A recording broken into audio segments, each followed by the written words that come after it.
Hi, my name is Phil Sieber. I am a principal partner at Sieber Story, eminent domain law firm for landowners. I'm here with our intern, Ben Wallace, to do another video where we help educate Ben and you on some issues of eminent domain. And today, a little bit of a more philosophical discussion, and I hope to get Ben to actually engage here a little bit on this one, and because he's learned some things, and see what his opinions are.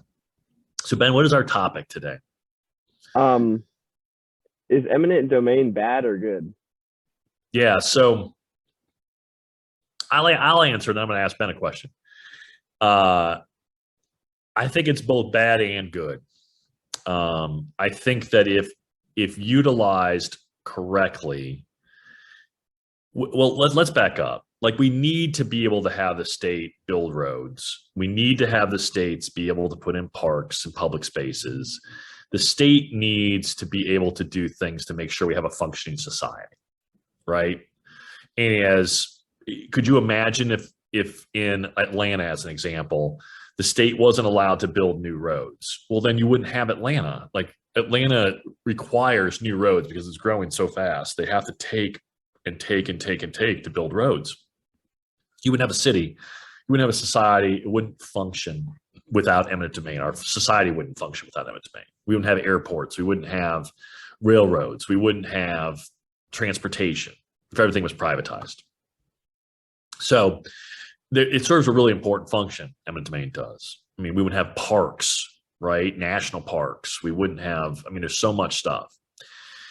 I think, though, there's some bad associated with it, too. I think that it can be abused. I think that I have seen personally eminent domain used as and abused to force landowners into accepting bad deals for their land.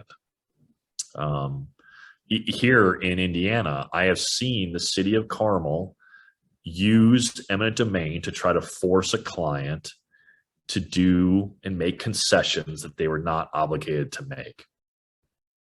And I've seen it in many jurisdictions where eminent domain was used as a cudgel, as opposed to being used properly, in my opinion.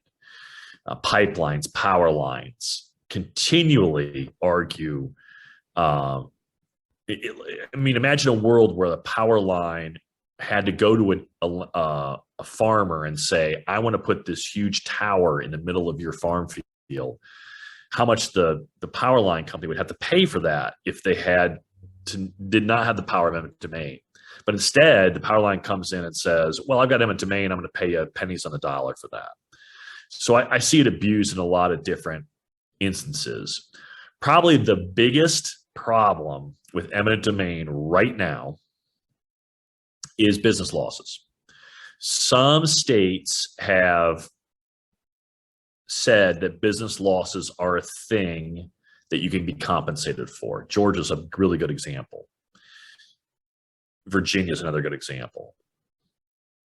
In Indiana, and probably most of the states, I'd say the vast majority, 40 of the 50, 45 of the 50 states, business losses aren't allowed in eminent domain. So I have personally represented clients who have had their businesses, their property taken where their business was. They've been forced to relocate, and that relocation has put them out of business. And they've either been out of business for so long while they performed the relocation and the taking that their business failed, or they moved to a new location and their business was so location dependent that the new location failed. And there is no compensation for business losses in so many states. And I think that that is absolutely unfair to the landowner. The argument against it by the states is that, it could just create this whole big new pot of money we'd have to come up with to build our projects. And my answer is, so what? So what? You ruin somebody's life, you take away their livelihood, and you just get to shrug your shoulders and say, it's all right. It just makes me mad. I think it's a real big abuse. It's a real big problem in eminent domain right now. And if I could just wave a magic wand and change something about the law, I would include business losses for landowners. that are eligible for them. So some good, some bad. Ben, I don't know. You've been with us now for a month or so. You've done some of these videos. You've seen us operate. What's your kind of impression so far? Eminent domain, good or bad? Yeah, I see the argument for both sides. I mean, I see the good. It is needed, like to build pipelines and stuff. With the new carbon capture thing that I've been researching. I mean, I see why people don't want it, but I also see the reason that we might need it for the future. So I can see both sides of the argument. Yeah, it's really. I think Eminent domain, it helps make helps make our society work. I just don't like the way it's applied sometimes. I don't like when it's used as for blackmail, and I don't like when it's used. I don't like when these businesses suffer and are forced to close, and there's nothing for them at the end of the day. So, hey, any questions you have after my comments?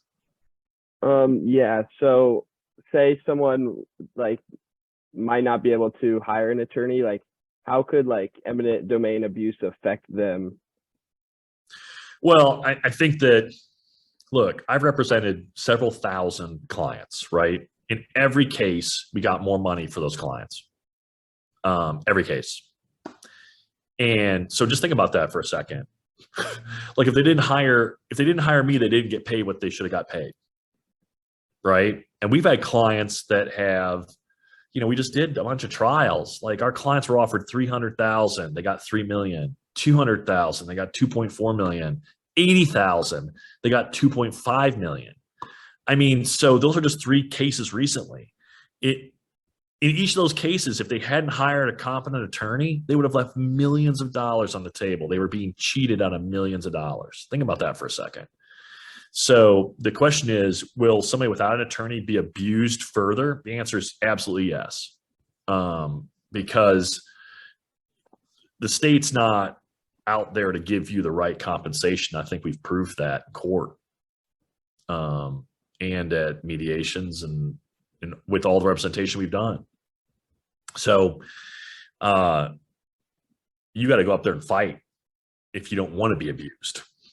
Right? You still might be abused. Like no guarantee we're going to get exactly what you need or the 100% of what we think you're entitled to. But I mean, you got a better shot hiring somebody and having them help you because without it, you're going to be in a tough spot. All right. Hey, any last questions, Ben? That's all I got. All right, great. I mean, really interesting kind of philosophical discussion. I got up on my soapbox for a second on eminent domain and business losses. But thanks for joining us. My name, again, is Phil Seaver. I'm one of the principal partners here at Seaver Story. I'm with Ben Wallace, our intern.